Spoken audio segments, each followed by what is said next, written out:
तशद्दुद करने वाली जनता है उनका सर तन से जुदा करो। ये कुरान करीम की आयत नहीं है, ये अथर्ववेद का मंत्र है।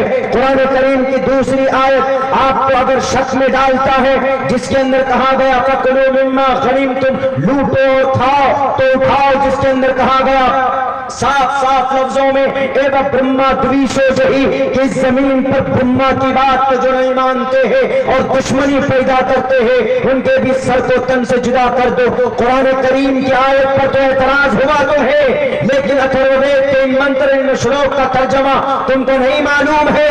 अगर नबी तलवार लेकर मैदान में निकलते हैं तो श्री कृष्ण जी भी अर्जुन को महाभारत के मैदान में कहते हैं कि अर्जुन क्यों तुमने अपने हथियार डाल दिए? कुतस्तुवा कश्मलिदम विश्वे समुपस्थितम अनार्य जुष्टम कीर्ति कर्म जुनाहा। अर्जुन बुज़दिल हो गए, तुम्हारे रगों के अंदर खून नहीं है क्या? तुमने स्वर्ग को पा लिया है? तुम सामने जालिमों को, इन कौरवों को सबक सिखाओ और हृदय शुद्रोदौर बल्यम, एक मजबूत सिपहसालार बनकर मैदान में आओ और लड़ाई करो, उनका खात्मा करो। ये पैगाम तो वेदों में मौजूद है, लेकिन इन शराबियों को, इन कबाबियों को राम नवमी जैसे पवित्र त्योहार पर, राम नवमी जिस दिन राम पैदा हुए उस दिन राम नवमी मनाते, उस दिन पूजा करना चाहिए। तुलसीदास ने अपनी किताब में लिखी कि रामचरितमानस के अंदर कहा गया जिस दिन राम पैदा हुए सुबह सवेरे नहाना चाहिए और अपने प्लेट में तुलसी के पत्ते और चंदन की लकड़ी डालकर सूर्य नमस्कार कर कर ईश्वर का नाम लेना चाहिए। नहीं तुमको आता है भजन करना तो गायत्री मंत्र पढ़ लेते, ओम भूर्भुवस्सुवः तत्सवितुर्वरेण्यं भर्गो दिशि दिवस्य धीमहि धियो यो नः प्रचोदयात्। अगर तुमको और कोई बड़ा मंत्र नहीं आता है तो हनुमान चालीसा पढ़ लेते, जय हनुमान ज्ञान गुण सागर, जय कपीस तिहुलो को उजागर, रामदूत अतुलित बलदामा अंजनी पुत्र पवन सुत नामा। इस देश के ऊपर नफरत करने वालों, अगर राम जन्म राम नवमी के मौके पर तुमको कोई यजुर्वेद या ऋग्वेद या सामवेद या अथर्ववेद या रामायण या महाभारत या गीता या भविष्य पुराण या कल्कि पुराण या मत्स्य पुराण या भागवत पुराण तुम नहीं जानते तो तुम पढ़ लेते ब्रह्मा सूत्र, ओम पूर्णमिदः पूर्णमिदं पूर्णात् पूर्णमुदच्यते पूर्णस्य पूर्णमादाय पूर्णमेवावशिष्यते, ओम शांति। अगर तुमको नहीं आता है कोई बड़ा श्लोक, कृष्ण जी का भजन नहीं आता है तो तुम शिव जी का भजन पढ़ते और कहते तुम साफ लफ्जों में ओम ओम सहनावतु सहनो भुनक्तु सहवीर्यं कर्मावहै तेजस्विनावधीतमस्तु मा विद्विषावहै। इनको पढ़ते, परमात्मा मर्यादा पुरुषोत्तम राम को खुश करते, लेकिन मदरसा जलाकर क्या मिला? कुरान करीम की आयत पर एतराज तुमको, वेदों के मंत्र पर एतराज नहीं। क्यों? उनके अंदर तो और सख्ती से कहा गया है तुम तूर्यतरुष्यतः, इस जमीन पर नफरत करने वालों का सर तन से जुदा कर दो, अपने राक्षसों और अपने शत्रुओं को। मेरे भाइयों, कुरान करीम की 24 आयत पर उनको एलिगेशंस है, लेकिन और कुरान करीम की आयतें नजर नहीं आती उनको, जिसके अंदर इंसाफ की बात कही गई, जिसके अंदर भक्ति की बात कही गई, जिसके अंदर कहा गया मिलकर रहो और जिसके अंदर कहा गया कत्ल मत करो, वला तक़्तुलू अनफुसकुम, और यूं कहा मिन अजल ज़ालिक कतबना अला बनी इसराईल अन्नहु मन क़तल नफ्सन बिग़ैरि नफ्सिन औ फ़सादिन फिल अर्ज़ फ़कअन्नमा क़तल अन्नास जमीआ। अगर कोई एक इंसान को कत्ल करता है इस जमीन के ऊपर बिना किसी बात के तो पूरी इंसानियत का, पूरी मानवता का कत्ल करता है। ये नजर नहीं आया इंसाफ की बात जहां कुरान करीम ने कही है कि अल्लाह तादिलु अदिलु हुवा अक़रबु लित्तक़वा, इंसाफ करो, फैसला करो। घर में बीवी है तो उसके साथ इंसाफ करो, बीवी है तो उसको शौहर के साथ इंसाफ करना चाहिए, बेटे के साथ इंसाफ करो, अपने घर का जिम्मेदार घर के अफराद के साथ इंसाफ करे। या अय्युहल्लज़ीना आमनू कूनू क़व्वामीन बिल क़िस्ति शुहदाअ लिल्लाह, अल्लाह के लिए सच्ची गवाही दो और तुम इंसाफ को कायम रखो। वलो अला अनफुसिकुम, अगर अपने अहले अयाल के लिए हो, अपने ऊपर हो तो इंसाफ करो। ये आयतें नजर नहीं आती, इंसाफ की बात नजर नहीं आएगी। ये कहेंगे क्या रे मौलाना इंसाफ एक तरफ, हम तो जनाब पावर के पुजारी। जो इंसाफ, जो पैगाम कुरान करीम ने पूरी दुनिया को दिया है कोई माए कलाल पेश नहीं कर सकता। आज हमारे अब से 1450 साल पहले बेटियों की इज्जत लूटी जाती थी, लेकिन अल्लाह के नबी ने आकर उनको इंसाफ दिया कि नहीं दिया? अल्लाह के नबी ने कहा कि अगर कोई बेटी की इज्जत लूटेगा, रेप करेगा, उनका बलात्कार करेगा, तो अल्लाह कुरान में कहता है कि अगर कोई रेपिस्ट पकड़ा गया, रेपिस्ट और मुजरिम सामने साबित हो गया कि ये रेप करने वाला, तो अल्लाह क्या कहता है? बेटी की इज्जत प्यारी है, बेटी की रेपिस्ट को नहीं छोड़ा जाएगा। बिल्किस के रेपिस्ट को उनके गले में हार और माला नहीं पहनाया जाएगा, बल्कि जो जिना करता है, अज़्ज़ानियतु वज़्ज़ानी फजलिदू कुल्ल वाहिदिन मिनहुमा मिअत जल्दा, कि जमीन पर जिना करने वाले कोई पकड़ा जाए तो अगर शादीशुदा है वो, तो उसको पत्थर मार मार कर उसको दफन कर दो, उसको सजाए मौत दे दो। अगर कोई जिना करने वाला यंग है, नौजवान है, अगर उसने जिना किया है, जिना का मतलब किसी औरत के साथ नाजायज संबंध बनाना, फिजिकल रिलेशन में आना, तो अल्लाह तबारक व तआला कहता है कि अगर गैर शादीशुदा ने समाज की किसी बेटी की इज्जत पर हाथ अगर रखी है, उसकी इज्जत को लूटा है, तो अल्लाह कुरान में कहता है कि उसको 100 कोड़े मारो, उस कमबख्त को 100 कोड़े मार मार कर उसको इस जमीन पर सजा दो लोगों के सामने में, ताकि लोग देखें कि जिना करने वाले की सजा क्या, चोरी करने वाले के हाथ को काट दो ताकि आइंदा कोई चोरी किसी की ना करे। ये निजाम था। आज क्या किया जाता है? आज जो जानी होता है, कुलदीप सिंह सेंगर, उसको बेल मिल जाती। आज जिना करने वाले ब्रिजभूषण 6 मर्तबा से जनाब सांसद ब्राह्मण फैमिली से आते हैं, तो पीएम तक डरे हुए चुपचाप काय को एक्शन लेंगे। उधर से देश का नाम रोशन करने वाली हमारी समाज की एथलीट, हमारी समाज की ब्रोंज और सिल्वर एंड गोल्डन, वो सिल्वर और गोल्ड मेडल लाने वाली वो बच्चियां जंतर मंतर पर बैठकर, मैं नहीं कहता है कि वो रेपिस्ट है या नहीं है, मामला जो भी हो, लेकिन जब कोई बच्ची समाज की ऐसी वैसी बच्ची नहीं, बल्कि समाज की गोल्ड मेडलिस्ट है, वो दुनिया में भारत का नाम रोशन किया, अल्लाह के नबी ने औरत को सम्मान दिया। हमारे नबी होते तो हमारे नबी सबसे पहले कैफर किरदार तक पहुंचाते, मुजरिमीन को विभूषण हो कि वो कोई भी लाल दुजक्कर हो, सीएम हो कि पीएम हो, नबी पूछते शरीयत के मुताबिक तुमने मामला का जांच कराते, जांच कराने में दूध का दूध पानी का पानी होता। बच्चियां बैठकर मुतालबा कर रही हैं कि हमारे साथ नाइंसाफी जुल्म ज्यादती हुई है सर, हमको इंसाफ दिला दीजिए। 7 दिन लग गए सुप्रीम कोर्ट को एफआईआर दर्ज कराने में। कितनी बड़ी बातिल ताकत का मालिक होगा वो जालिम जल्लाद।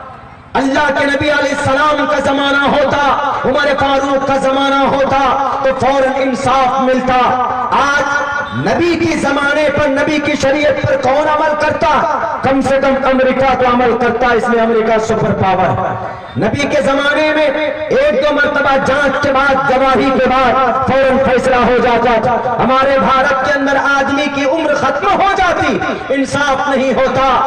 आज चले जाए अमेरिका के अंदर, 90 दिन के अंदर केस का रिजल्ट सामने आ जाता। कौन अमल करता है शरीयत पर? आजकल ये लोग अमल करते हैं तो सुपर पावर ताकत बने बैठे। उन बेटियों को इंसाफ कब मिलेगा? झूठे क्यों झूठ बोलते हो कि हम बेटी को बचाओ, बेटी को पढ़ाओ का नारा लगा रहे? ये बेटी को बचाओ, बेटी को पढ़ाओ का मामला, यकीनन अगर आप बेटियों की इज्जत बचाना चाहते तो समाज की जो हमारी एक वो बेटी जिन्होंने इस देश का नाम रोशन किया, दूसरे मुल्कों के अंदर जाकर मेडलिस्ट है, गोल्ड मेडल जीत करके लाए, उन बेटी की इज्जत पर हाथ डाली गई। वो बच्चियां आई, एक आम आदमी की केस का और एक आम आदमी को कैसे इंसाफ मिल सकता है जनाब? अल्लाह के नबी अलैहिस्सलाम के प्यारे सहाबा हजरत अब्बास, प्यारे सहाबा और अल्लाह के नबी अलैहिस्सलाम के चचा भी हजरत अब्बास रजी अल्लाह तआला अन्हु का घर अल्लाह के नबी ने अपने जमाने में, बल्कि अल्लाह के नबी अलैहिस्सलाम ऐसे मस्जिद नबी के करीब में घर बनाते हैं और अल्लाह के नबी झुकते हैं, हजरत अब्बास से कहते हैं कि आप खड़े होकर हमारे ये आप अपने घर में जो पानी गिरता है ना उसका परनाला बना लीजिए। तो अल्लाह के नबी अलैहिस्सलाम ये काम पूरा करवाते हैं खुद से। मैं ये वाकया क्यों सुनाना रहा हूं? इंसाफ के लिए। जो आज इस्लाम को बदनाम करते हैं ना, हमने शाहीन बाग वजूद में लाया था अपने हक के लिए, अपने वजूद के लिए, तो लोग बोलते थे अरे ये तो खालिस्तानी से मिले हुए, अरे ये तो उग्रवादी, अरे ये तो बिरयानी वाले। क्या हुआ? शाहीन बाग खत्म हुआ कोरोना की वजह से, तो अल्लाह ने तुमको दिखा दिया कि अभी किसान 13 महीने तक बैठ करके आंदोलन उन्होंने भी किया। उनको क्या नाम दोगे? वो तो छोड़ो, अभी के किसान का आंदोलन खत्म हुआ, अब हमारी बेटियां, वो साक्षी मलिक वगैरह वगैरह, ये सारी बच्चियां समाज की, हमारे इस देश की जो भविष्य है, इस देश की जो हमारी खिलाड़ी है, उन सब वो सब बच्चियां बैठी थी, उनको क्या खिताब दोगे? हम मुसलमान अगर कोई इंसाफ की बात करते हैं तो कानून के दायरे में करते, हम बिरयानी वाले टुकड़े टुकड़े गेंद हो गए तो इनको क्या कहोगे? बेवकूफ बना रहे इस देश के लोगों को। हम तो आज कहते हैं कि आ जाओ इस्लाम के निजाम को आम करो, इंशाअल्लाह सबको इंसाफ मिलेगा, सबको इंसाफ मिलेगा, फौरन इंसाफ मिलेगा, 3 महीने के अंदर अंदर इंसाफ मिलेगा। हजरत अब्बास रजी अल्लाह ताला अन्हु का परनाला लगाया, पानी गिरता था। मस्जिद नबी के गेट के पास जो लोग आते जाते थे उनको थोड़ी दिक्कत होती थी, लेकिन अल्लाह के नबी का इंतकाल हो गया, हजरत अबू बकर का इंतकाल हो गया, हजरत उमर फारूक का जमाना आया। हजरत उमर फारूक से कुछ सहाबी ने जाकर शिकायत की, उमर फारूक आप फैसला कब करेंगे? कहा क्या हुआ? कहा कि अब हजरत अब्बास का जो परनाला है वो पानी जब गिरता है तो वो लोगों को दिक्कत होती है, नमाजियों को। तो हजरत उमर को गुस्सा आया और फौरन गए उसको हाथ से उखाड़ कर फेंक दिए। हजरत अब्बास रजी अल्लाह ताला अन्हु आए, आकर के देखा कि किसने किया है? किसी ने कहा कि उमर फारूक ने किया। कौन उमर? जिसने इस्लाम को बुलंद किया है, जिसने 22 लाख मुरब्बा मील के इलाके में झंडा गाड़ा इस्लाम का। अल्लाह के नबी 1,24,000 सहाबा पैदा करके गए, तरबियत करके गए, लेकिन अल्लाह के नबी के बाद हजरत अबू बकर मात्र 2 साल कुछ दिन रहे, खिलाफत पर ज्यादा फतुहात नहीं कर पाए। लेकिन जब हजरत उमर आए, हजरत उमर शरीयत के एतबार से बहुत ज्यादा सख्त थे, लेकिन अल्लाह के मामले में बहुत नर्म थे, बहुत ज्यादा सख्त, इतने सख्त थे, इतने गुस्से वाले थे कि शैतान भी सामने से आता, देखता उमर है, रास्ता बदल लो, पतली गली से निकल लो, नहीं तो अभी किस्सा मामला खराब हो जाएगा। शैतान अपना रास्ता बदलता था। 40 आयतें हजरत उमर फारूक के शान में अल्लाह तबारक व तआला ने नाजिल की। 36 हदीसें हजरत उमर फारूक के शान में, उनकी ताईद में अल्लाह के नबी अलैहि सलाम की तकरीबन 36 हदीसें मौजूद है। वो उमर फारूक, पता है क्या किया हजरत अब्बास ने? हजरत अब्बास हजरत उमर के पास नहीं गए कि भाई आपने कैसे कर दिया, हाउ टेल यू, मैं नबी का चाचा अब्बास, आप अमीरुल मोमिनीन। नहीं गए उनके पास। कहां गए? डायरेक्ट सुप्रीम कोर्ट गए। सुप्रीम कोर्ट यानी उस वक्त काजी की अदालत हुआ करती थी, उस वक्त जस्टिस ऑफ इस्लाम काजी को, आज जो काजी का मकाम है ये छोटा मोटा मकाम नहीं है, जहां हम लोग हमारे उलमा कहते हैं कि तना का मामला, खुले का मामला काजी साहब के पास ले जाओ, ये इस्लाम का सुप्रीम कोर्ट है, इस्लाम का। तो उस वक्त काजी के अदालत में जब ये मामला पहुंचा, हजरत उमर फारूक रजी अल्लाह ताला बुलाए गए। और आजकल अगर किसी बड़े उद्योगपति, किसी एमपी, कोई बाहुबली के खिलाफ केस दर्ज हो जाए, जो केस करने वाला होता है उसका भी खात्मा हो जाता है और उसके परिवार का खात्मा हो जाता है, डराया और धमकाया जाता है। लेकिन इस्लाम में नहीं, क्रिमिनल को खत्म करना है और अगर बाहुबलियों को खत्म करना है तो किसी मासूम इंसान पर जुल्म ना करो। वही मासूम इंसान जिन पर जुल्म होता है वो आगे चलकर क्रिमिनल बनता, आगे चलकर बाहुबली बनता। तो उमर फारूक बुलाए गए, उमर फारूक आए कहां पर? उमर फारूक अदालत में आए। एक तरफ उमर फारूक है, कौन उमर फारूक? वक्त का प्राइम मिनिस्टर एक तरफ अदालत में है। हमारा प्राइम मिनिस्टर जा सकता है अदालत में? ये तो खुदकुशी करके मर जाएगा लेकिन कभी नहीं जाएगा जनाब। बेटियां जंतर मंतर पर बैठकर इंसाफ की बात कर रही हैं, मुंह में दही जमा हुआ है हमारे प्राइम मिनिस्टर साहब का। कभी संज्ञान नहीं ले रहे कि बेटियां तुमने मेडल लाया है, इस देश का नाम रोशन किया, आज तुम पर कोई आक्रमण हुआ है, हमला हुआ है, जरा बताओ तो हम तुम्हारे साथ हैं, क्योंकि मैं इस देश का प्राइम मिनिस्टर हूं, मैं इस देश का मालिक हूं, मैं इस देश का सबसे प्रथम और सबसे ताकतवर इंसान। वो फैसला ले सकते हैं, लेकिन एक शराबी, एक कबाबी अगर ऐसी हरकत करता है तो उसको नजरअंदाज कर दिया जाता। उमर फारूक एक तरफ कटघरे में खड़े हैं, कौन उमर? अरे वो उमर 22 लाख मुरब्बा मील के इलाके में जिन्होंने इस्लाम का झंडा गाड़ा, जिन्होंने इराक, फलस्तीन और ईरान, लबनान 22 लाख मुरब्बा मील यूं नहीं होता, तकरीबन यूं कहिए कम से कम 60 लाख किलोमीटर, 7 लाख किलोमीटर के एरिए पर हुकूमत की वो उमर फारूक। उमर फारूक चाहते थे चुटकियों में मसल सकते थे, चुटकियों में मसल सकते थे अब्बास को, लेकिन नहीं, निजाम है इस्लाम का, हर कोई अमल से परखा जाएगा, कोई पीएम और सीएम के ओहदे से नहीं परखा जाएगा।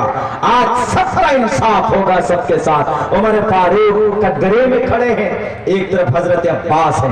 काजी साहब पूछते हैं कि उमर, हाँ हजरत अब्बास कहते हैं, काजी साहब वो परनाला अल्लाह के नबी ने झुके हम उनके कंधे पर खड़े होकर हमने अपने हाथों से लगाया, कहा तुम्हारे पास कोई सबूत? 2 सहाबी पेश किए सबूत में कि हाँ अल्लाह, हाँ काजी साहब ये काम अल्लाह के नबी ने खुद करवाया था, हम गवाही देते।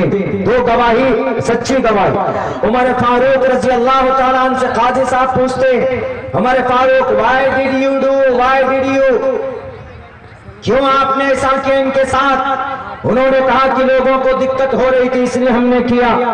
तो पता है हजरत अब्बास ने कहा कि अमीरुल मोमिनीन आपको नहीं मालूम, अगर वो गलत होता तो हमारे नबी अपने जमाने में ही उतरवा देते, अगर वो गलत होता तो नबी के बाद बड़ा मकाम किसी का है तो अबू बकर सिद्दीक का है, वो उतरवा देते, लेकिन उन्होंने भी नहीं उतरवाया, अल्लाह के नबी ने भी नहीं उतरवाया उस पर नाले को, तो आप कैसे उतार सकते हैं? तो उनको शर्मिंदगी हुई, फौरन सर झुकाया और यूं कहा कि अब्बास मैं आपका मुजरिम हूं, बताइए क्या करना?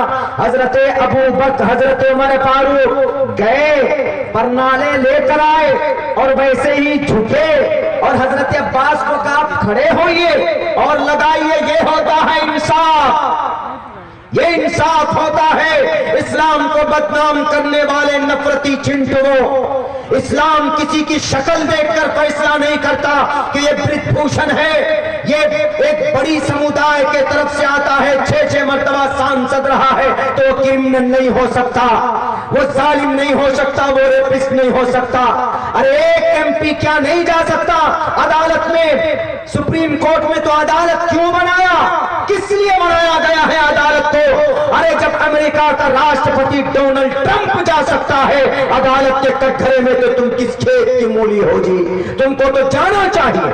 अगर तुमको बेटियों का सम्मान रखना है कि बेटी बचाओ बेटी पढ़ाओ, तो तुमको जाकर साबित करना चाहिए कि बेटियों तुमने मुझ पर जो इल्जाम लगाया है, तुमने जो कार्रवाई की, मैं तुम्हारे साथ हूं, चलो कहां पर लेकर जाते हो मैं तुमको सपोर्ट करूंगा। लेकिन नहीं, खामखा की बातें। यह है इस्लाम की अदालत। इस्लाम शक्ल देखकर फैसले नहीं करता मौजूदा वक्त के जालिम गद्दार लीडरों, बल्कि इस्लाम फैसला करता है मैटर को देखकर कि कौन हक पर है कौन नाहक है। अगर हक पर है कोई, गरीब भले ही क्यों ना हो, तो उसको इंसाफ मिलना चाहिए। अगर कोई नाहक है उमर फारूक क्यों न है, तो उमर फारूक को भी सजा दी जाती है कि उमर जाए आप वैसे ही परनाला लगाएं, क्योंकि इस्लाम के अंदर अदालत है, इस्लाम के अंदर इंसाफ है।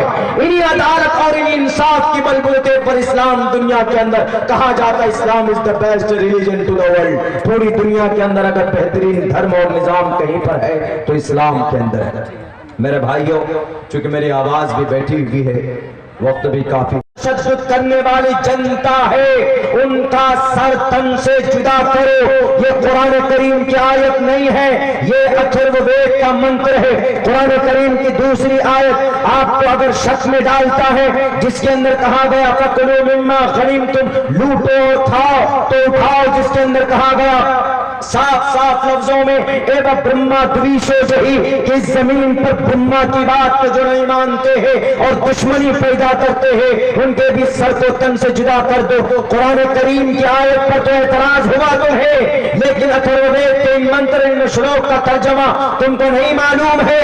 अगर नबी तलवार लेकर मैदान में निकलते हैं तो श्री कृष्ण जी भी अर्जुन को महाभारत के मैदान में कहते हैं कि अर्जुन क्यों तुमने अपने हथियार डाल दिए, कुतस्तुवा कश्मलिदम विश्वे समुपस्थितम अनार्य जुष्टम कीर्ति कर्म जुनाहा। अर्जुन बुज़दिल हो गए, तुम्हारे रगों के अंदर खून नहीं है, क्या तुमने स्वर्ग को पा लिया है? तुम सामने जालिमों को, इन कौरवों को सबक सिखाओ और हृदय शुद्रोदौर बल्लियम, एक मजबूत सिपहसालार बनकर मैदान में आओ और लड़ाई करो, उनका खात्मा करो। ये पैगाम तो वेदों में मौजूद है, लेकिन इन शराबियों को, इन कबाबियों को राम नवमी जैसे पवित्र त्योहार पर, राम नवमी जिस दिन राम पैदा हुए उस दिन राम नवमी मनाते, उस दिन पूजा करना चाहिए। तुलसीदास ने अपनी किताब में लिखी कि रामचरितमानस के अंदर कहा गया जिस दिन राम पैदा हुए सुबह सवेरे नहाना चाहिए और अपने प्लेट में तुलसी के पत्ते और चंदन की लकड़ी डालकर सूर्य नमस्कार कर कर ईश्वर का नाम लेना चाहिए। नहीं तुमको आता है भजन करना तो गायत्री मंत्र पढ़ लेते, ओम भूर्भुवस्सुवः तत्सवितुर्वरेण्यं भर्गो दिवस धीमहि धियो यो नः प्रचोदयात्। अगर तुमको और कोई बड़ा मंत्र नहीं आता है तो हनुमान चालीसा पढ़ लेते, जय हनुमान ज्ञान गुण सागर, जय कपीस हनुमत को उजागर, रामदूत अतुलित बलदामा अंजनी पुत्र पवन सुत नामा।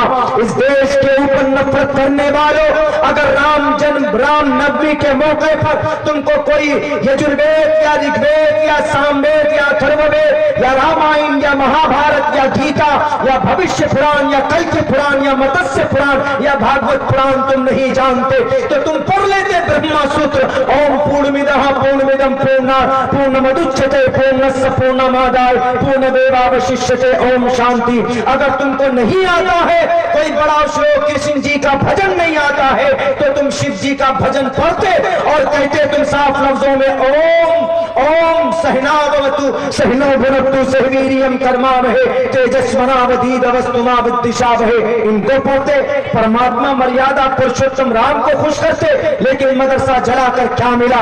कुरान करीम की आयत पर एतराज तुमको, वेदों के मंत्र पर एतराज नहीं।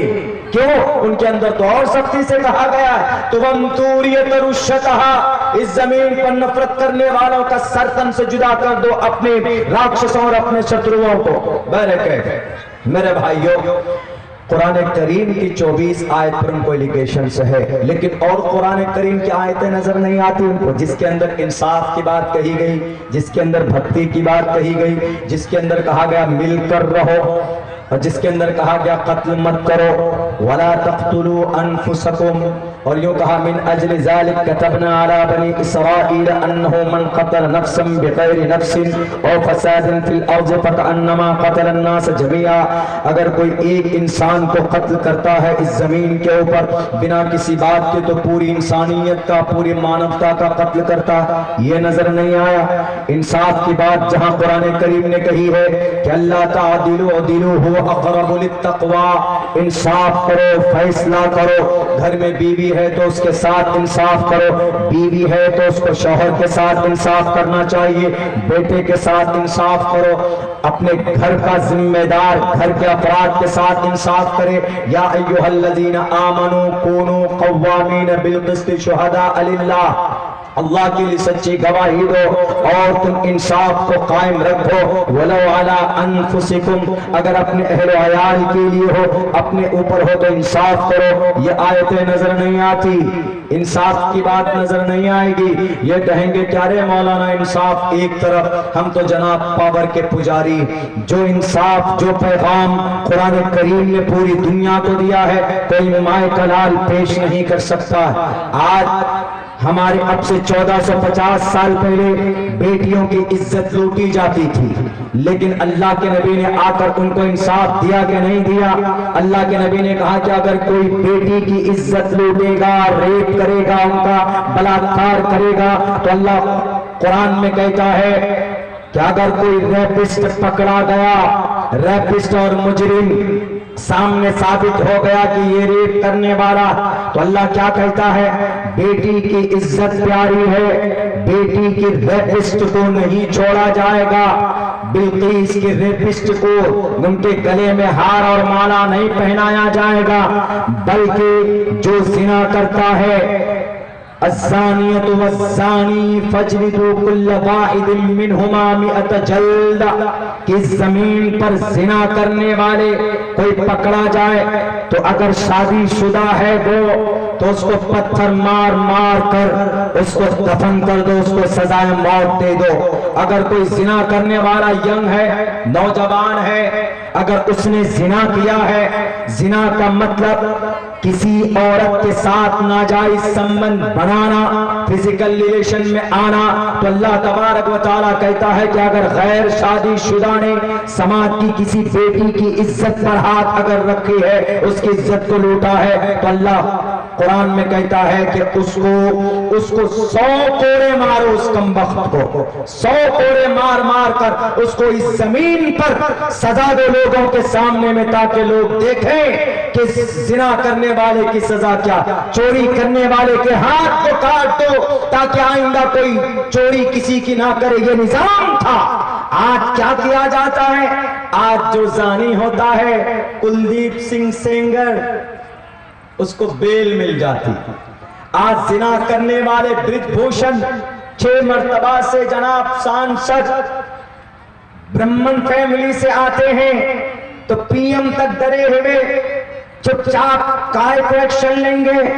उधर से देश का नाम रोशन करने वाली हमारी समाज की एथलीट, हमारी समाज की ब्रोंज और सिल्वर एंड गोल्डन, वो सिल्वर और गोल्ड मेडल लाने वाली वो बच्चियां जंतर मंतर पर बैठकर, मैं नहीं कहता है कि वो रेपिस्ट है या नहीं है, मामला जो भी हो, लेकिन जब कोई बच्ची समाज की, ऐसी वैसी बच्ची नहीं बल्कि समाज की गोल्ड मेडलिस्ट है, वो दुनिया में भारत का नाम रोशन किया, अल्लाह के नबी ने औरत को सम्मान दिया। हमारे नबी होते तो हमारे नबी सबसे पहले कैफर किरदार तक पहुंचाते, मुजरिमीन को विभूषण हो कि वो कोई भी लाल दुजक्कर हो, सीएम हो कि पीएम हो, नबी पूछते शरीयत के मुताबिक तुमने मामला का जांच कराते, जांच कराने में दूध का दूध पानी का पानी होता। बच्चियां बैठकर मुतालबा कर रही हैं कि हमारे साथ ना इंसाफी जुल्म ज्यादती हुई है सर, हमको इंसाफ दिला दीजिए। 7 दिन लग गए सुप्रीम कोर्ट को एफआईआर दर्ज कराने में। कितनी बड़ी बातिल ताकत का मालिक होगा वो जालिम जल्लाद। अल्लाह के नबी अलैहिस्सलाम का जमाना होता, उमर फारूक का जमाना होता तो फौरन इंसाफ मिलता। आज नबी के जमाने पर, नबी की शरीयत पर कौन अमल करता? कम से कम अमेरिका तो अमल करता, इसलिए अमेरिका सुपर पावर।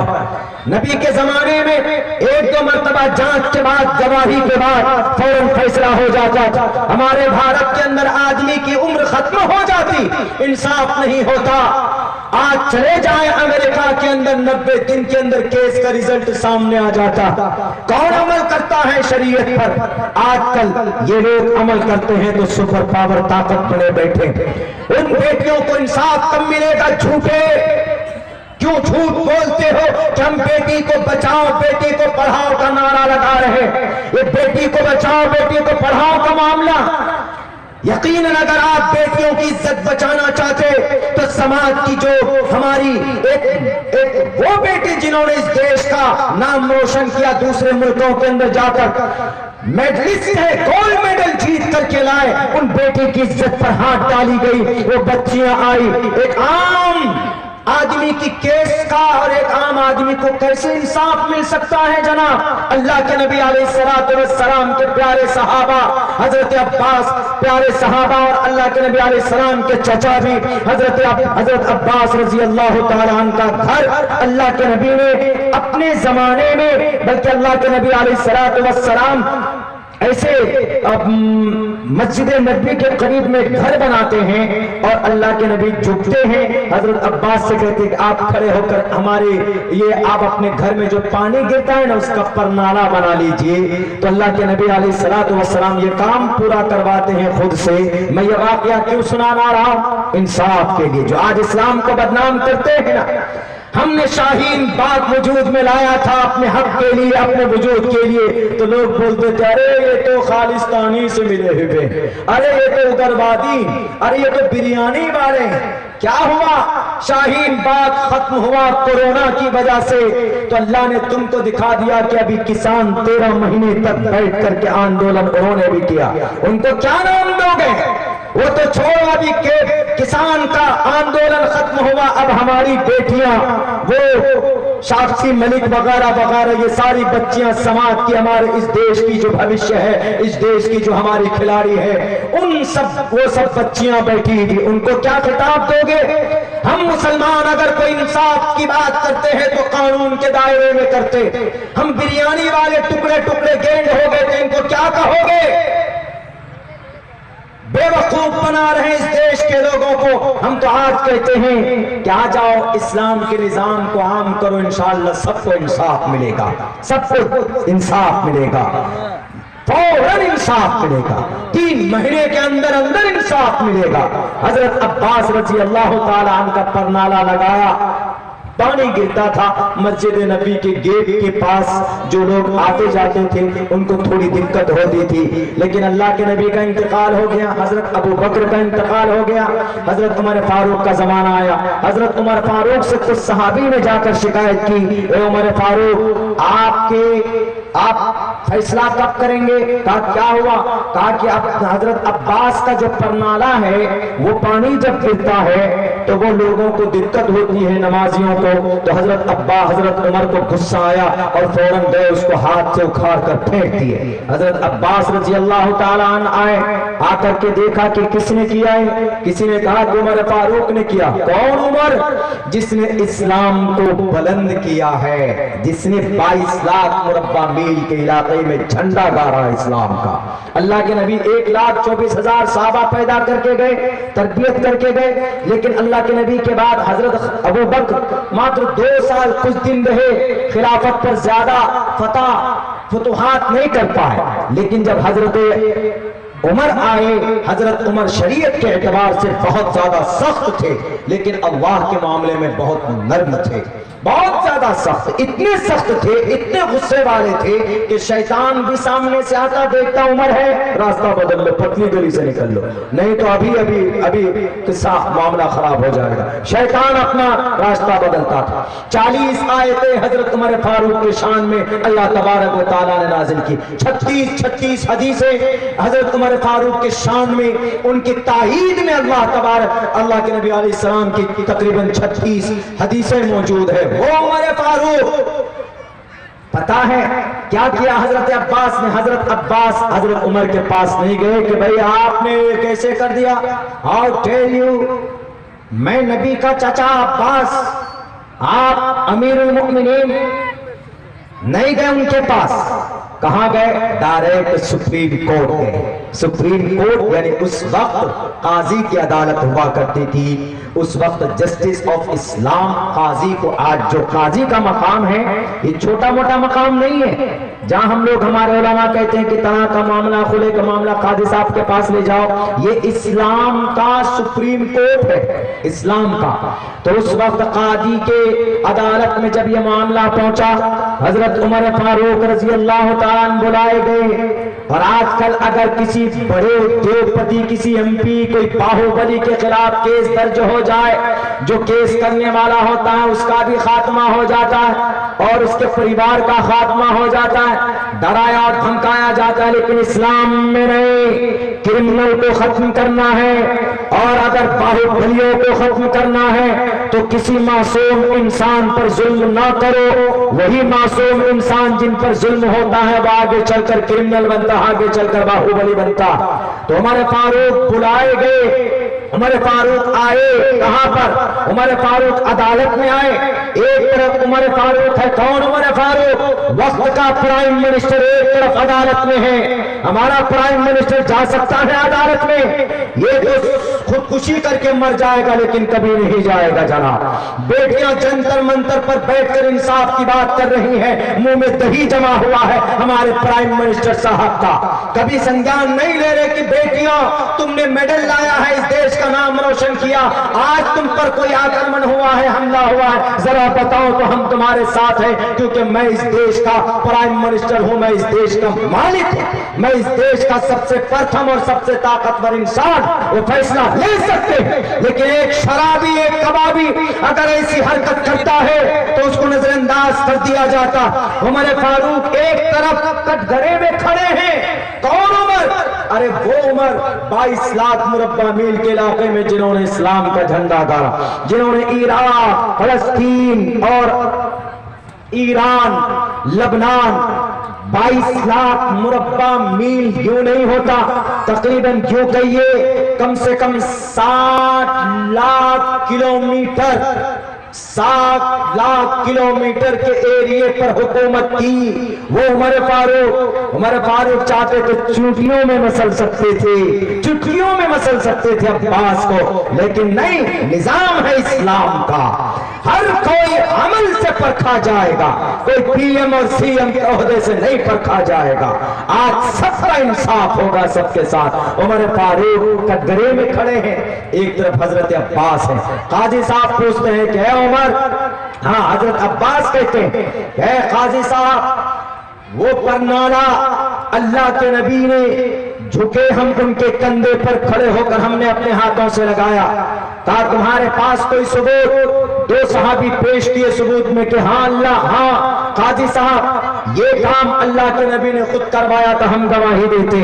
2 गवाही, सच्ची गवाही। उमर फारूक रजी अल्लाह तआला अन्हु से काजी साहब पूछते, Umar Farooq why did you do, why did you, क्यों आपने ऐसा किया इनके साथ? उन्होंने कहा कि लोगों को दिक्कत हो रही थी इसलिए हमने किया। तो पता है हजरत अब्बास ने कहा कि अमीरुल मोमिनीन आपको नहीं मालूम, अगर वो गलत होता तो हमारे नबी अपने जमाने में ही उतरवा देते, अगर वो गलत होता तो नबी के बाद बड़ा मकाम किसी का है जो अबू बकर सिद्दीक का है, वो उतरवा देते, लेकिन उन्होंने भी नहीं उतरवाया, अल्लाह के नबी ने भी नहीं उतरवाया उस पर नाले को, तो आप कैसे उतार सकते हैं? तो उनको शर्मिंदगी हुई, फौरन सर झुकाया और यूं कहा कि अब्बास मैं आपका मुजरिम हूं, बताइए क्या करना? हजरत अबू बकर, हजरत उमर फारूक गए, परनाले लेकर आए और वैसे ही झुके और हजरत अब्बास को कहा आप खड़े होइए और लगाइए, ये होता है इंसाफ, ये इंसाफ होता है। इस्लाम को बदनाम करने वाले नफरती चिंटुओं, इस्लाम किसी की शक्ल देखकर फैसला नहीं करता कि ये ब्रिजभूषण है, ये एक बड़ी समुदाय के तरफ से आता है, 6 मर्तबा सांसद रहा है, तो वो क्रिमिनल नहीं हो सकता, वो जालिम नहीं हो सकता, वो रेपिस्ट नहीं हो सकता। अरे एक एमपी क्या नहीं जा सकता अदालत में? सुप्रीम कोर्ट में तो अदालत क्यों बनाया, किस लिए बनाया गया है अदालत को? अरे जब अमेरिका का राष्ट्रपति डोनाल्ड ट्रंप जा सकता है अदालत के कटघरे में, तो तुम किस खेत की मूली हो जी? तुमको तो जाना चाहिए।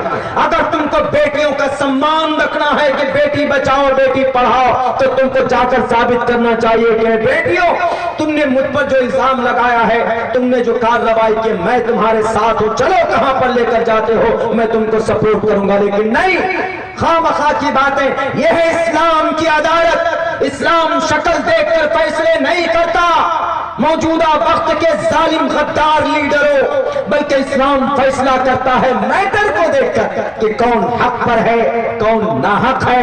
अगर हक पर है कोई, गरीब भले ही क्यों ना हो, तो उसको इंसाफ मिलना चाहिए। अगर कोई नाहक है, उमर फारूक क्यों ना है, तो उमर फारूक को भी सजा दी जाती है कि उमर जाए आप वैसे ही परनाला लगाएं, क्योंकि इस्लाम के अंदर अदालत है, इस्लाम के अंदर इंसाफ है।